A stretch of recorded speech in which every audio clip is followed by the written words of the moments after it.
Amém? Abram suas Bíblias no livro de Atos dos Apóstolos, no capítulo 10. Hoje eu vou trabalhar dois capítulos, o capítulo 10 e o capítulo 11. E como de praxe, como de costume, nós vamos lendo e vamos comentando o texto. Amém? Atos capítulo 10, a partir do versículo 1 em diante. O título dessa pregação é O Evangelho entre os Gentios. Vamos orar mais uma vez? Feche seus olhos. Santo Deus, nós colocamos nossas vidas, Senhor, nossas mentes, nossos corações diante da Tua Palavra. Tua Palavra não foi escrita em vão, Senhor.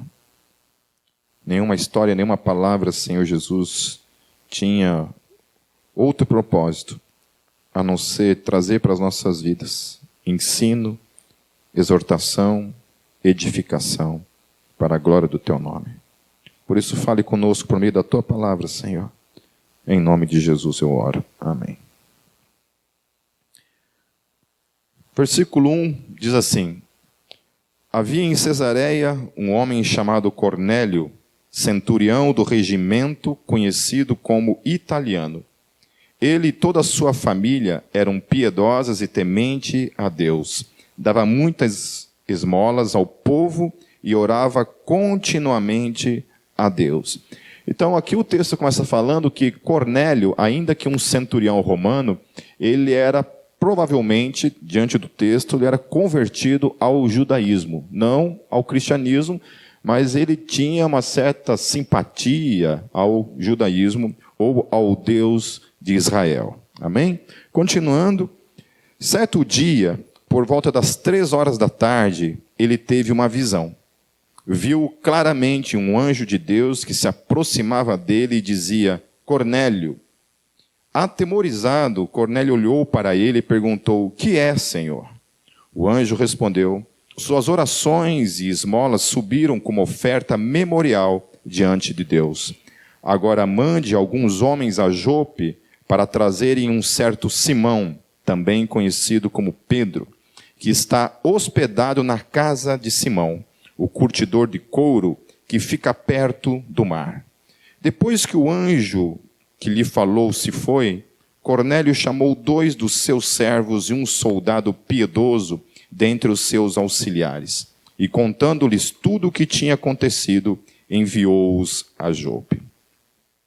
Uma primeira coisa também que eu acho interessante na história de Cornélio é que, ainda que Cornélio era um homem convertido ao judaísmo, tinha um certo temor a Deus e orava a esse Deus, que era o Deus de Israel, e também tinha a praticidade das boas obras, Cornélio não era um homem completamente salvo, ainda que nessa condição de ser um homem que buscava a Deus. E é interessante a gente olhar para isso e a gente vê que em todo Israel, ainda que os judeus também adoravam e oravam para esse mesmo Deus, que era o Deus que, no caso, Cornélio estava orando, todo judeu era salvo? Todo judeu era salvo naquele momento? Quem acha que era? Todo mundo era salvo, ainda que não tivesse Jesus. Mas eles estavam orando para o Deus e Pai de Jesus Cristo, mas não criam que Jesus era o Cristo. Dentro da teologia cristã, fica meio que óbvio que eles não estavam salvos. Amém? Quem só estava salvo nessa condição?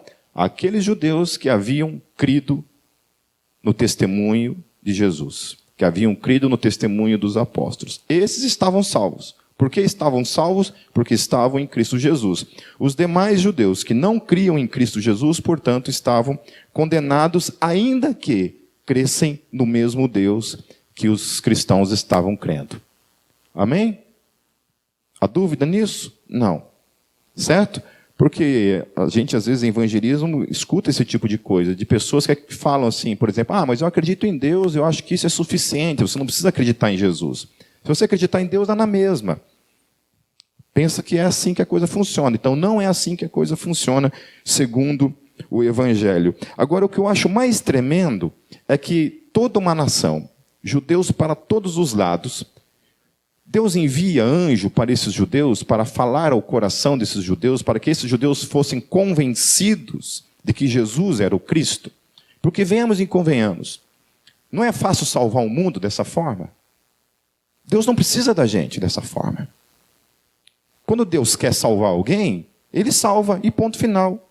Ele não precisa de mim, não precisa de você. Amém? Basta fazer o quê? Envia um anjo. Vocês acham que se tiver um ateu, o maior ateu do mundo, que não acredita em nada, absolutamente nada, simplesmente aparece um anjo para esse cara vai duvidar? Esse cara vai deixar de crer? Então você vê as ações de Deus de modo soberano na história. E, em especial, quando eu olho para a vida de Cornélio, eu vejo isso. Vejo um Deus que olha para toda uma nação, para todo um mundo gentil, para todo lado. Romanos, gregos, pessoas para todos os lados, morrendo no seu paganismo, com algumas exceções, como o caso de Cornélio, que estavam ainda buscando o Deus de Israel, e Deus simplesmente intervém na história desse homem de modo soberano. Deus poderia ter deixado ele morrer, ainda que estivesse adorando a ele, mas não tinha Cristo na sua vida.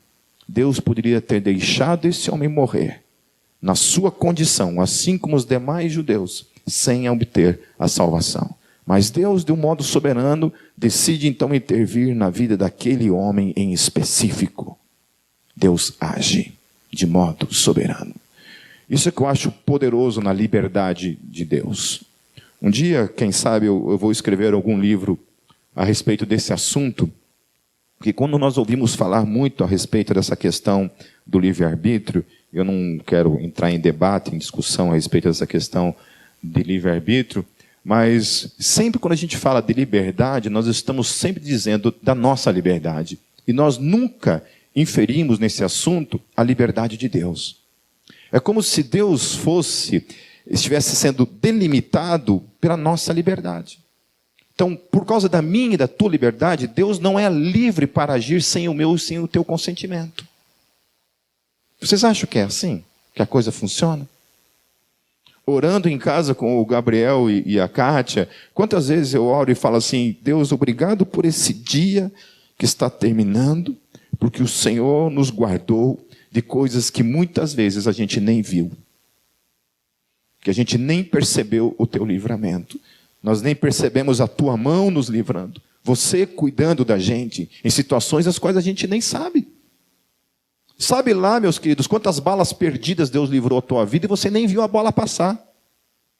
Está ali, ó, passando bala ali, você não está nem sabendo o que está acontecendo. Às vezes a gente vê pegando na parede um negócio, né? Estou falando como se morasse no Rio de Janeiro, mas, né? Vamos lá, quem sabe, né? A gente só vê, o meu cunhado, a minha irmã e o meu cunhado moraram num seminário lá no Rio de Janeiro, aonde a parede do seminário era cheia, cravada de balas. Balas perdidas. Entende? Eles morando dentro do seminário, com a minha sobrinha ainda bem pequenininha, né? Já lá. Então a gente não sabe, a gente não vê o que Deus livrando a gente o tempo todo. Nos livrando. A gente, viajando para São Paulo, domingo retrasado, nós ficamos 2 horas parados no trânsito, pegamos um acidente de 5 quilômetros. Né?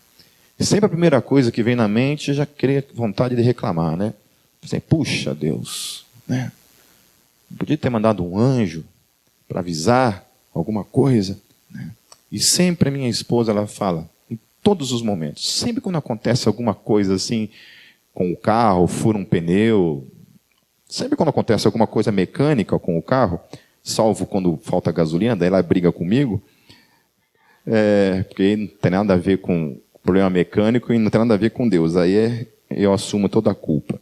Agora, quando acontecem essas coisas que estão fora do nosso poder, ela sempre fala isso, fala assim, amor, quem sabe Deus não nos livrou de algo pior lá na frente? Sabe? Então a gente precisa também ser grato a Deus pelas coisas que nós não vemos, que nem nos vem ao conhecimento. Amém? Sabe uma coisa que minha mãe sempre fala? A sabedoria dos antigos é muito verdadeira. Minha mãe sempre fala assim, o que a gente tem de mais precioso é a nossa saúde. Não é nem a vida. Porque estar vivo sem saúde é vida. A saúde é tudo que a gente tem. Então, nesse tempo agora, nesse mês que a gente ficou bastante doente lá em casa, acho que a gente nunca essa frase foi tão viva para nós assim, sabe? Puxa vida, a gente só dá valor à saúde quando a gente perde ela. Eu fiquei quase um mês com o meu nervo ciático atacado, e eu não podia nem caminhar direito, entende? Daí eu falei assim, caramba, coisa tola, você levantar da tua cama, poder caminhar, poder dar uma volta na quadra. E você só valoriza isso quando você perde. Amém?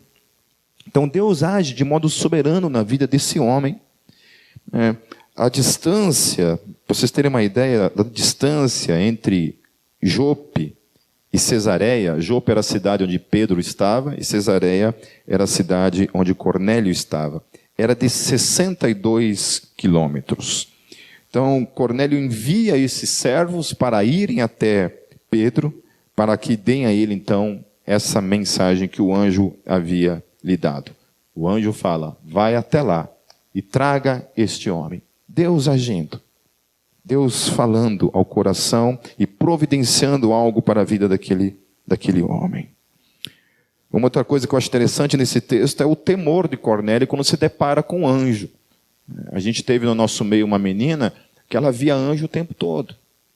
E eu sentia uma certa incomodação com isso. Porque ela falava assim, eu estou vendo um anjo ali. A minha incomodação é porque não havia nenhum tremor. Se um anjo aparecer aqui agora, nesse momento, eu juro para vocês, eu atravesso essa parede no peito. Sério, eu saio correndo na direção contrária. E eu tenho certeza que vocês vão atrás de mim correndo também. Entende? Então esse negócio que aparece anjo, o cara não sente nada. O anjo foi a mesma coisa que aparecer um passarinho, sabe? Aparecer um anjo, não tem tremor, não tem temor nenhum. E eu acho interessante isso na Bíblia, que todas as vezes que um anjo aparece na Bíblia, a pessoa estremece. Amém? Então assim, se aparecer um anjo na tua vida e você não estremecer, tem alguma coisa. É esquizofrenia, meu querido, mas não tem nada a ver, com anjo isso. Tá bom? Amém?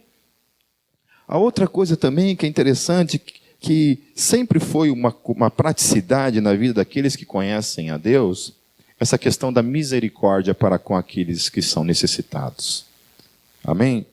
Isso não é uma bandeira da política da esquerda, certo? Essa é a bandeira do Evangelho. Amém? A bandeira do Evangelho é que aqueles que conhecem a Deus têm misericórdia para com os pobres. Têm misericórdia para com aqueles que estão doentes. Eu tenho um problema porque eu sofro com hipocondria. Aí toda vez que você compartilhar comigo alguma coisa que eu preciso orar por você em relação à doença, saiba que isso vai ter um problema para mim. Né? Mas aí como é que faz? Você é um pastor, você tem que orar pelos doentes. Né? Então, para mim é uma luta todos os dias. Porque eu preciso orar pelas pessoas que estão doentes sem assumir a doença dos outros. Para mim é a vida. Então é uma luta. Ao mesmo tempo que eu estou orando para estar amarrando. Né? Eu estou orando, Deus cura e cura eu também ao mesmo tempo. Então tem que orar por duas curas. Então cada pedido de doença eu tenho que orar 2 vezes. Por vocês e por mim em seguida. Continuando, no versículo 9. No dia seguinte, por volta do meio-dia, enquanto eles viajavam e se aproximavam da cidade, Pedro subiu ao terraço para orar. Outra coisa tremenda quando a gente olha para a vida desses homens na igreja primitiva. Esses homens faziam o quê? Eles oravam. Eles o quê? Oravam. Amém? Oravam. Certo? Eu já ouvi da boca de pastores, queridos, dizerem, para que orar? Para que orar? Deus é soberano, Deus age segundo a sua vontade. A minha oração não vai mudar nada se a vontade dele é essa. E acabou. De propor um tipo de teologia, um tipo de eclesiologia. Quando nós falamos esse termo eclesiologia, nós estamos falando da vida cristã normal. No dia a dia do crente, uma possibilidade de você ser um cristão e você sem precisar orar. não precisa orar, deixa Deus simplesmente, soberanamente agir. E a gente olha para esses homens que conheciam Jesus, que conheciam esse Deus soberano, e agindo soberanamente nessa história, ainda assim, esses homens oravam. Oravam. Submetiam suas vidas ao Deus soberano. Eu não estou dizendo que Deus vai simplesmente atender a toda a oração que a gente fizer. Ele vai agir segundo a sua vontade, mas nós precisamos orar. Nós precisamos orar. Tendo fome, queria comer enquanto a refeição estava sendo preparada, caiu em êxtase. Êxtase é essa experiência de quando a pessoa está orando, ela cai em um estado de espírito que Paulo ele fala assim, acho interessante na carta, que ele fala assim, olha, conheço um homem que foi até o terceiro céu, não sei se em carne, não sei se em espírito. Esse momento em que você não sabe definir muito bem se é carne, se é espírito, se foi lá literalmente, foi até o terceiro céu, literalmente, em corpo, ou se foi somente em espírito, e a gente não sabe explicar, esse é o momento em que você está vivendo, quando você está em êxtase.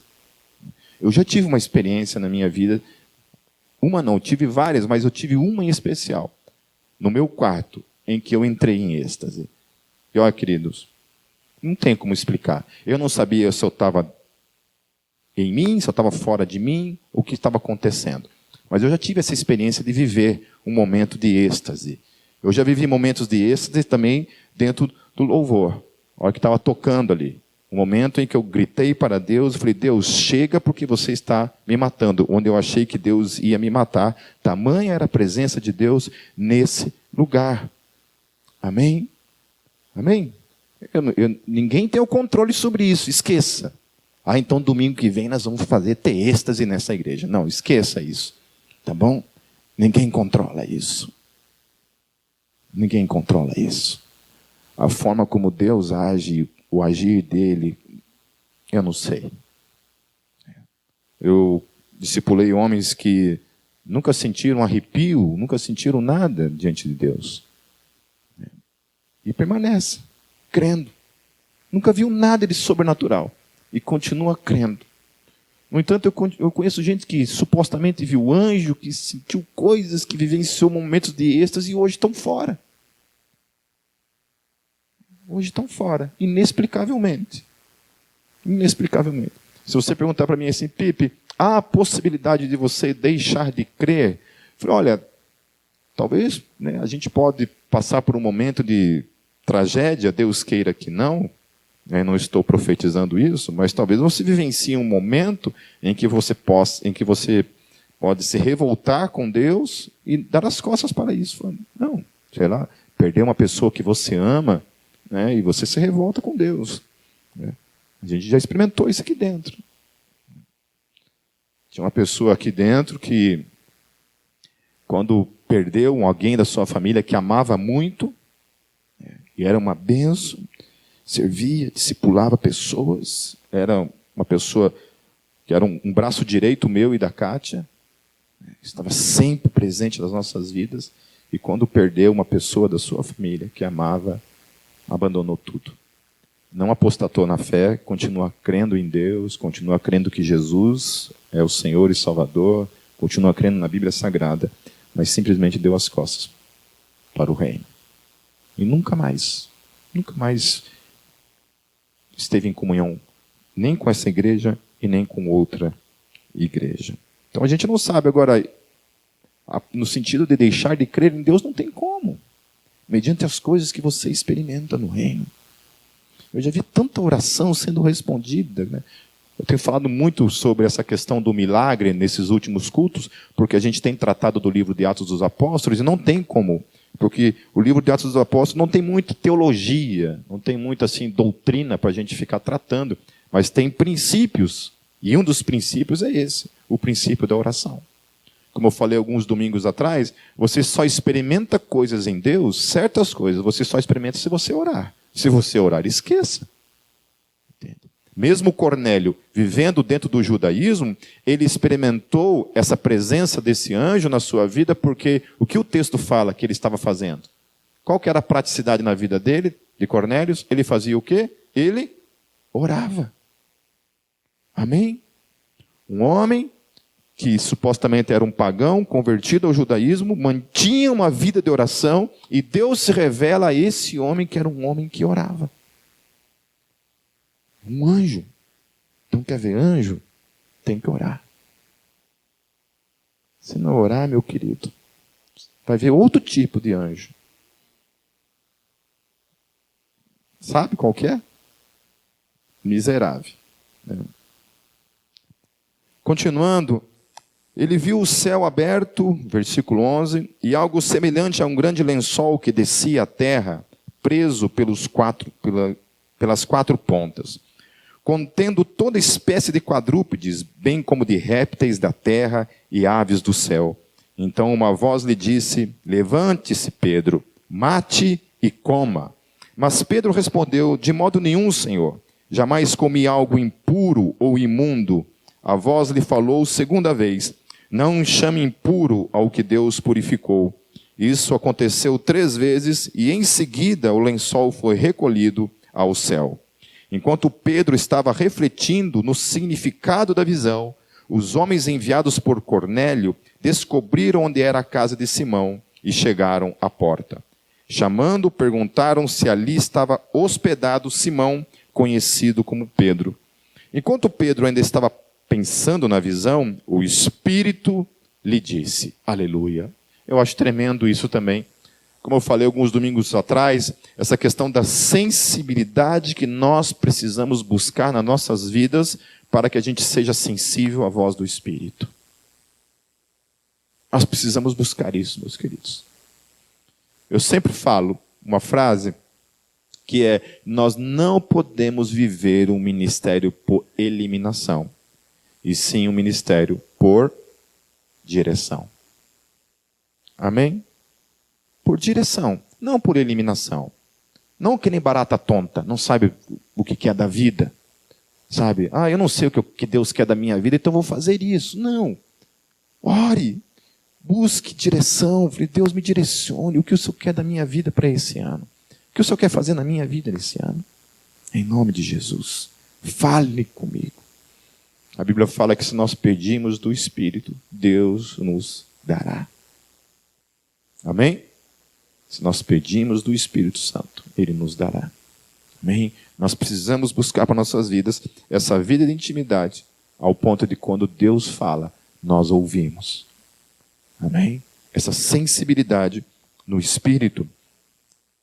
O Espírito lhe disse: Simão, 3 homens estão procurando por você. Portanto, levante-se e desça, e não hesite em ir com eles, pois eu os enviei. Amém? Versículo 21. Pedro desceu e disse aos homens: eu sou quem vocês estão procurando. Por que motivo vieram? Os homens responderam: viemos da parte do centurião Cornélio. Ele é um homem justo e temente a Deus, respeitado por todo o povo judeu. Um santo anjo lhe disse que o chamasse à sua casa para que ele ouça o que você tem para dizer. Pedro os convidou a entrar e os hospedou. No dia seguinte, Pedro partiu com eles e alguns dos irmãos de Jope o acompanharam. A pergunta é: por que o anjo não pregou o evangelho para aquele cara? Alguém sabe me responder? Oi? Porque essa tarefa é nossa. Amém? A Bíblia fala isso, que os anjos queriam esse chamado. Que seria muito mais fácil a evangelização, com certeza. Quem quer matar anjo? Quem quer tentar anjo? Como é que se destrói ministério de anjo, meu querido? Eu acho que já tinha resolvido o problema desse mundo, se fosse eles. Agora, a Bíblia fala que o evangelho é loucura, né? Se é loucura, Deus deve ser louco para ter feito isso e confiado a mim e a você. Com toda a nossa infidelidade, com toda a nossa preguiça, com todo o nosso relaxo, Um dos pecados que a gente ignora na nossa vida é o pecado de fazer as coisas de Deus de modo relaxado. Porque às vezes nós estamos fazendo as coisas de Deus, estamos supostamente obedecendo a Deus no ato de fazer as coisas de Deus de modo relaxado. Nossa, como eu lidei com isso no tempo em que eu estava na igreja presbiteriana e tinha o ministério de louvor e os caras não tiravam as músicas. Só lá, graças a Deus, que eu vivi isso. Aleluia. Ainda bem que aqui a gente não viveu isso.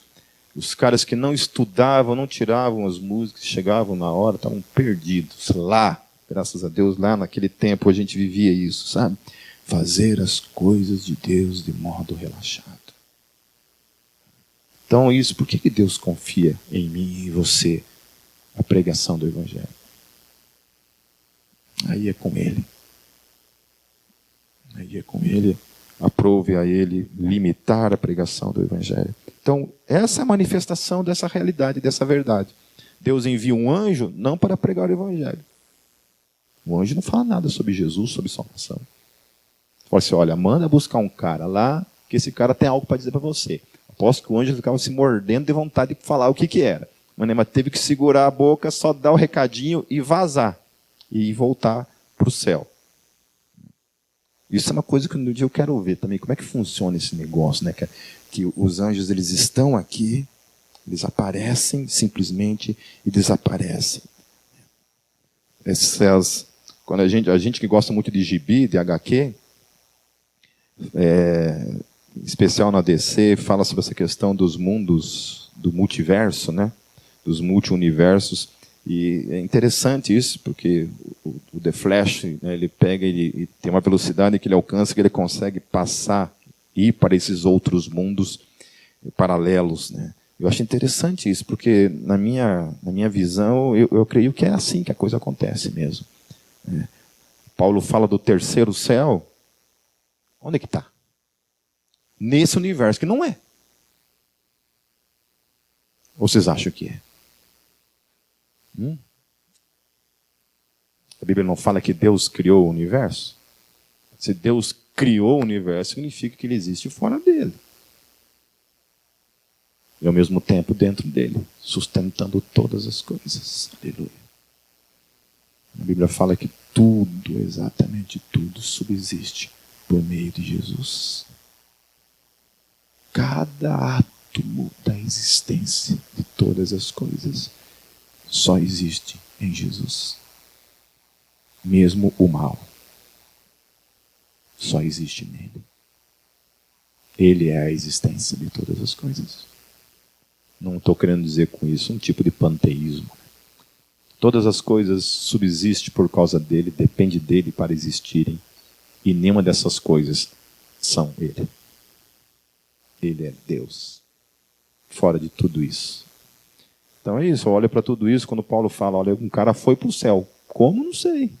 Aí eu penso nessa questão esse mundo paralelo que está aqui diante de mim, de você, o qual a gente não vê, que existe uma dimensão impalpável, que eles ultrapassam, ultrapassam, não sei. A Bíblia fala que esse mundo invisível, né, o qual a gente classifica como mundo invisível, que está ali. Vocês acham que eu estou pirando muito?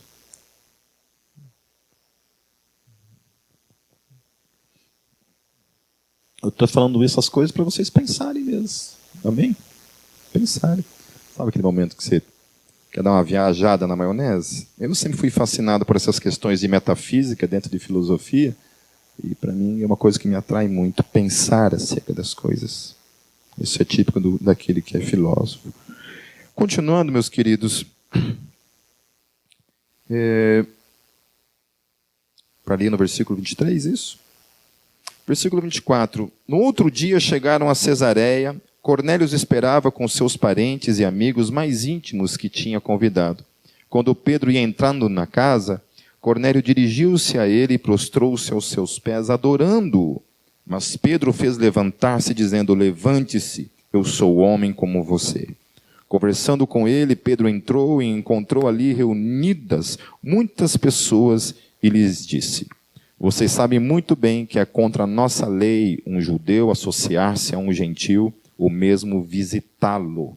Interessante porque Pedro traz uma concepção fora de momento. Porque, primeiro de tudo, que ele não estava mais dentro do judaísmo. Mas ainda assim permanecia na cabeça de Pedro e de alguns apóstolos essa concepção judaica. Não mais cristã, mas ainda judaica. Preso a certos rudimentos da lei. Quem que precisa surgir para destruir isso? Quem? O apóstolo Paulo. Que é aquele ao qual eu vou falar nos próximos domingos. Porque até aqui eles estavam totalmente perdidos nessa questão. Ainda se mantendo, observando costumes que eram costumes do judaísmo. E um dos costumes era esse. Judeu não se associava com pagão, com gentil. Mas o que é interessante é que, ainda que fosse convertido ao judaísmo, eles ainda mantinham essa distância. Não, tudo bem, você é convertido, você adora o mesmo Deus, você ora para o nosso Deus, mas a gente não pode ter uma relação. Não podemos ter muita proximidade, porque você não é judeu, sangue puro. Mas Deus me mostrou que eu não deveria chamar impuro ou imundo a homem nenhum. Por isso, quando fui procurado, vim sem qualquer objeção. Posso perguntar, por que vocês me mandaram buscar? Cornélio respondeu, há 4 dias eu estava em minha casa, orando a esta hora, às 3 horas da tarde. De repente colocou-se diante de mim um homem com roupas resplandecentes. Eu acho interessante também essa questão dos anjos, que sempre quando a Bíblia fala da aparição de anjos, quando aparece para a gente, eles sempre têm a forma humana. Ou seja, são parecidos com a gente. Se são loirinhos, dos olhos azuis, aí eu não sei dizer. Mas que eles são parecidos com a gente, eles são. E disse, Cornélio, Deus ouviu sua oração e lembrou-se de suas esmolas. Mande buscar em Jope a Simão, chamado Pedro. Ele está hospedado na casa de Simão, o curtidor de couro, que mora perto do mar. Assim mandei buscar-te imediatamente, e foi bom que tenhas vindo. Agora estamos todos aqui na presença de Deus para ouvir tudo que o Senhor te mandou dizer-nos. Então Pedro começou a falar. Agora percebo verdadeiramente que Deus não trata as pessoas com parcialidade. Ou seja, só naquele momento Pedro estava percebendo isso. Ele tinha caminhado com Jesus, havia visto Jesus curar judeus e também gentios, samaritanos e outros que supostamente, diante da visão deles, eram considerados imundos. Mas de todas as nações aceita todo aquele que o teme e faz o que é justo. Vocês conhecem a mensagem enviada por Deus ao povo de Israel, que fala das boas novas de paz por meio de Jesus Cristo, Senhor de todos.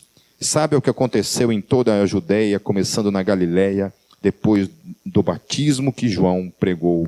Como Deus ungiu a Jesus de Nazaré com o Espírito Santo e poder, e como ele andou por toda parte fazendo o bem e curando todos os oprimidos pelo diabo, porque Deus estava com ele. Nós somos testemunhas de tudo que ele fez na terra dos judeus e em Jerusalém, onde o mataram, suspendendo-o no madeiro.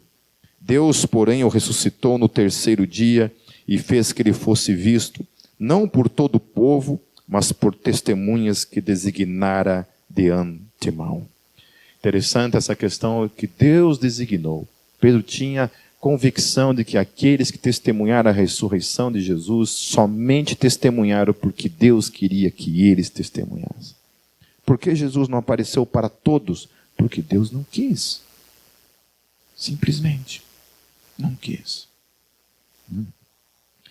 Sempre quando eu debato com ateus e eles vêm me trazer uma proposta teológica que supostamente eles entendem que é o que o cristianismo propõe, sempre tem essa questão, né, de por que Deus permite o sofrimento, né? Aí usa a fome na África, usa as doenças, usa tudo isso para de alguma forma testificar então a não existência de Deus por meio do problema do sofrimento. E sempre quando eles colocam essas questões para mim, eu sempre pergunto para eles assim, qual que é o problema? Ah, mas é a fome da África. Eu falei, o que tem a fome na África? Daí eles acham que eu sou meio, sei lá, uma pessoa sem coração, né? Uma pessoa sem muita misericórdia. Eu falei, não, querido, a questão não é essa. A questão é que você tem um Deus que a Bíblia revela. Existe o Deus que a Bíblia revela.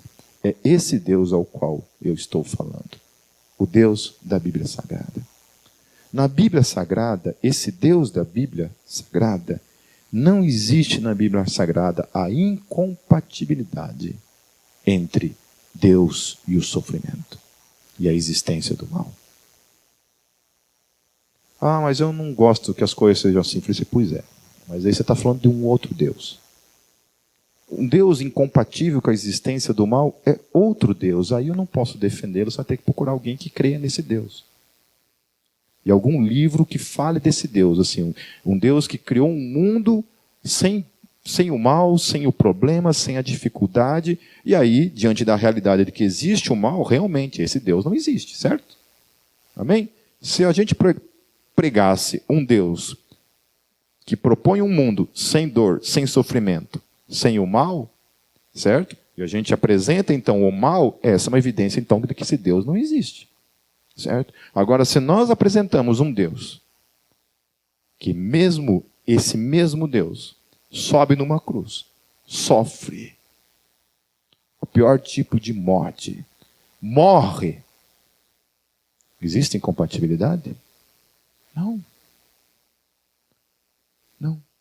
É um Deus que está ali, presente, vivo, ainda assim, diante desse mundo de dor e sofrimento. Agora, o que é mais tremendo, eu vi uma postagem, eu não sei se foi no Facebook isso, de um pai que fez em cima da sepultura do seu filho. O menino, ele era cadeirante, então ele fez uma cadeira de rodas, com a criança em pé, com os braços estendidos para o céu. Essa é a proclamação da nossa fé. E nós cremos num Deus que ainda diante de todo o mal, um dia todo esse mal findará. Tudo isso findará. Terá um fim. E aquilo é a proclamação da esperança, da única esperança que eu e você temos. Quando a gente está diante do mal, diante do sofrimento, se nós tirarmos isso da nossa vida, a nossa esperança, a nossa fé, o que vai nos restar? Essa é a proclamação do Evangelho. De que ainda que, diante de todo esse mal, toda a dor que existe nesse mundo, nós cremos num Deus que irá restaurar todas as coisas. Um Deus que um dia, finalmente, findará toda a dor, toda a lágrima, todo o sofrimento, para todo o sempre. Amém. Amém? Essa é a nossa fé. Amém. Conversando com alguns amigos em São Paulo, falando a respeito dessa questão da imortalidade da alma, não vou entrar nesse assunto, mas depois você pode procurar lá no Google, lá você coloca lá Pastor Pipe, a imortalidade da alma, você vai cair dentro do site da Gólgota e você pode ouvir melhor essa pregação. Mas eu estava ainda falando sobre essa questão da esperança, né? Por que os cristãos eles tinham essa força para enfrentar a morte naquele momento diante do martírio? Porque para Paulo era absolutamente claro. Para mim o morrer é lucro. Por que é lucro? Porque acabou? Simplesmente deixamos de existir? Is fini? Para Paulo era muito simples. Para mim o morrer é lucro, porque morrer é estar com Cristo. Era essa, volta na questão lá, era essa transferência de dimensão.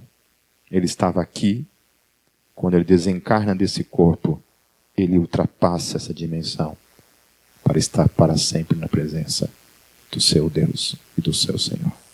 Amém? Que um dia de novo virá passará para essa dimensão, assentado sobre o seu trono para julgar toda a terra.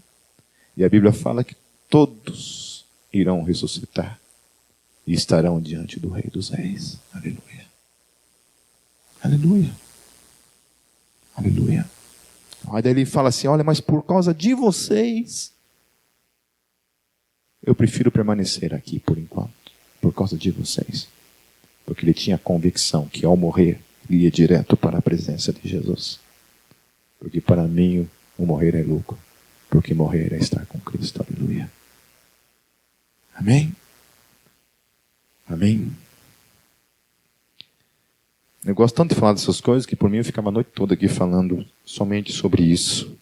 Sobre essa nossa esperança maravilhosa que temos em Cristo Jesus.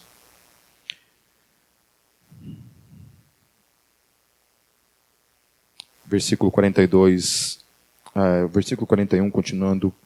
Por nós que comemos e bebemos com Ele e depois que ressuscitou dos mortos, Ele nos mandou pregar ao povo e testemunhar que este é aquele a quem Deus constituiu juiz de vivos e de mortos.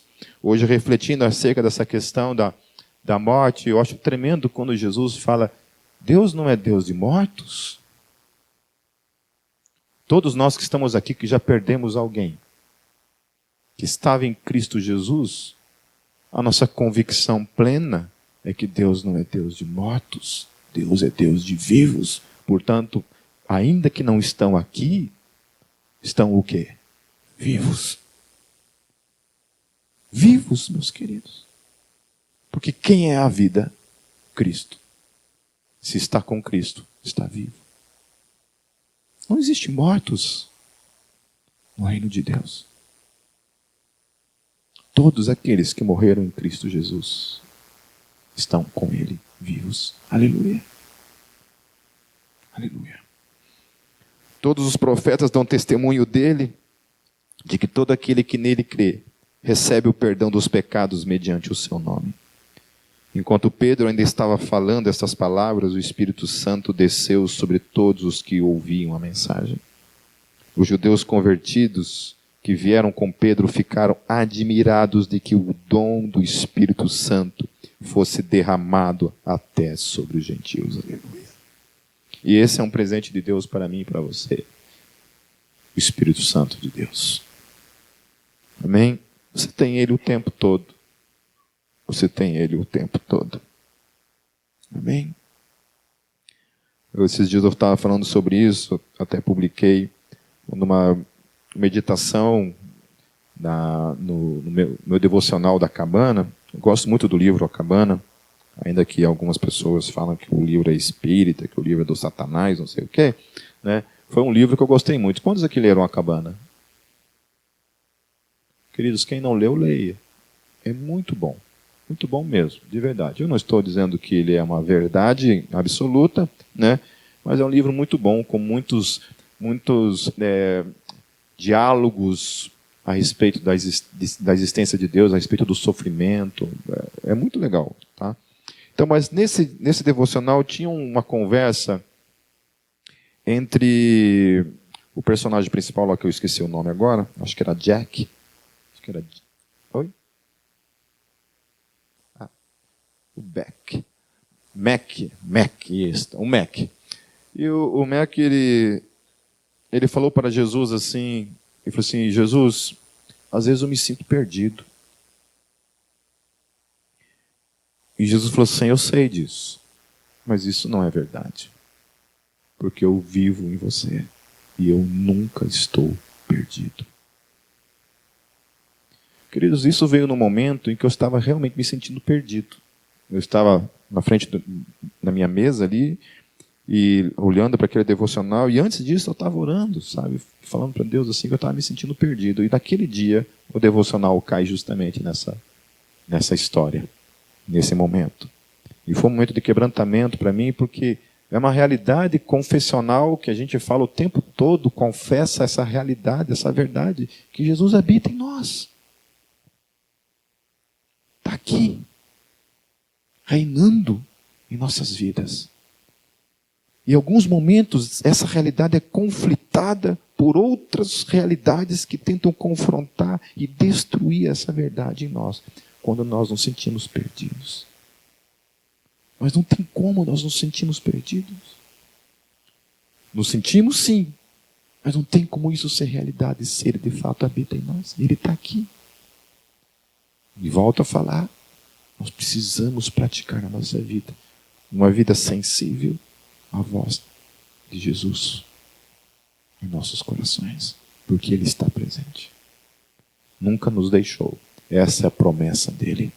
Eu estarei com vocês todos os dias. Não é só o momento que você está na santidade plena. Não é só no momento que você está indo lá no monte orar. Nem sei porque eu estou falando aqui, porque vocês nunca vão no monte orar, né? Parece que eu estou numa igreja Assembleia de Deus pregando. Mas não é só naqueles momentos, mas é todos os dias. Ele fala isso. Eu estarei com vocês todos os dias, até a consumação dos séculos. Aleluia. A gente tem que tatuar isso na testa, meus queridos. Colocar na parede, colocar no vidro do carro, colocar como no visor do celular, sabe? A gente tem que escrever isso o tempo todo. Que Ele está presente o tempo todo em mim e em você. Amém? Pois os ouviam falando em línguas e exaltando a Deus. A seguir, Pedro disse: pode alguém negar a água, impedindo que estes sejam batizados? Eles receberam o Espírito Santo, como nós. Então ordenou que fossem batizados em nome de Jesus Cristo. Depois pediram a Pedro que ficasse com eles alguns dias. Eu vou só terminar de ler o texto, no capítulo 11, do versículo 1 ao versículo 18. Senão eu terei que deixar para domingo que vem, queridos. Eu vou fazer isso em 5 minutos. Amém? Os apóstolos e os irmãos de toda a Judeia ouviram falar que os gentios também haviam recebido a palavra de Deus. Assim, quando Pedro subiu a Jerusalém, os que eram dos partidos dos circuncisos o criticavam, dizendo: você entrou na casa de homens incircuncisos e comeu com eles. Olha só o absurdo. Existia dentro da igreja primitiva esses que eram da circuncisão e os que não defendiam essa ideia. Paulo era um que batia de frente com esses que eram do partido dos circuncisos, que eram aqueles que acreditavam que a circuncisão era um pilar da salvação. Então, se o cara não era circuncidado, ele não ia ser salvo e acabou. Certo? E esses caras eram tão radicais, ainda que supostamente eram cristãos, eles achavam ainda que era um absurdo. Que Pedro, ainda que Pedro tinha aquela mentalidade, eles também tinham essa mesma mentalidade de que não podia se relacionar, entrar na casa, nem comer junto com uma pessoa que não era necessariamente um judeu. Pedro então começou a explicar-lhes exatamente como tudo havia acontecido. Eu estava na cidade de Jope orando, tal, daí ele vai contar toda a história, né? Vamos pular lá para o versículo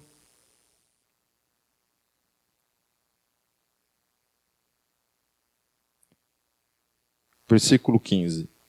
Quando comecei a falar, o Espírito Santo desceu sobre eles como sobre nós no princípio.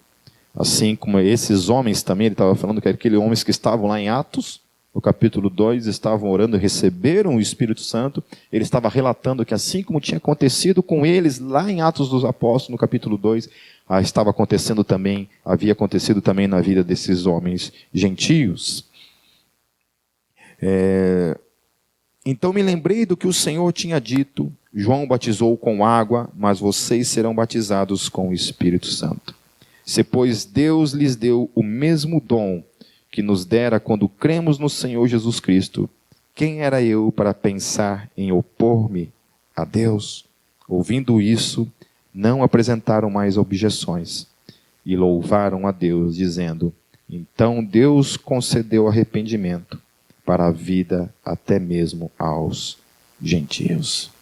E aí se inicia então uma nova era no tempo, na história.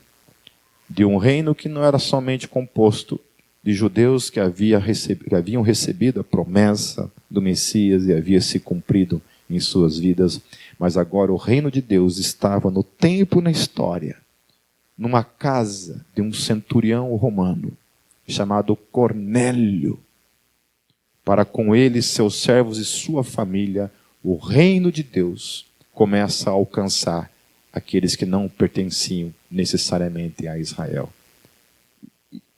Começa ali, e hoje nós estamos como parte desse mesmo reino. Amém? Nós, os gentios, também estamos inseridos na videira da vida.